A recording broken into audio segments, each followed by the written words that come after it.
আসসালামু আলাইকুম সম্মানিত ভিউয়ার্স, কৃষক ভাইদের জন্য সুখবর। আমরা নিয়ে আসছি পেট্রোল চালিত ব্যাকপ্যাক স্প্রে মেশিন। এই পেট্রোল চালিত ব্যাকপ্যাক স্প্রে মেশিন কীভাবে স্টার্ট করতে হয়, আমরা কিভাবে কাস্টমারকে বুঝিয়ে দিই। আমাদের কাছ থেকে যে কোনো মেশিনারিজ কিনলে আমরা সমস্ত কিছু কাস্টমারকে কিভাবে হ্যান্ডেলিং করে দিই, আজকে আপনাদের এই ভিডিওতে দেখাবো। সর্বপ্রথম আমরা পানি ঢাললাম, পানি ঢেলে মুখটা আটকে নিলাম, এটা আপনারা করবেন। তারপরে আপনারা স্টার্ট দিলাম, দেন প্রতি ক্লিকে স্টার্ট হবে। এক ক্লিকে স্টার্ট হয়ে গেল। আমরা এখানে অ্যাক্সেলেরেটর মানে পাওয়ারটা যে পাওয়ার দিতে হয়, এই অ্যাক্সেলেরেটরটা আমরা বৃদ্ধি করে দিলাম। তার মানে আমরা প্রেশার এখন পাচ্ছি। দেন কত সুন্দরভাবে স্প্রে হচ্ছে।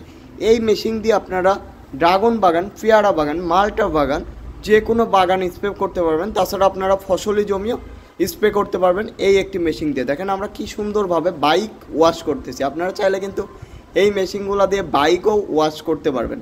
তো যারা আমাদের কাছ থেকে এই পেট্রোল চালিত স্প্রে মেশিন নিতে চান, আমাদের স্ক্রিনে দেওয়া নাম্বারটিতে যোগাযোগ করেন। আমরা সারা বাংলাদেশে কুরিয়ার কন্ডিশনের মাধ্যমে পাঠিয়ে দিয়ে থাকি আপনার প্রান্তে।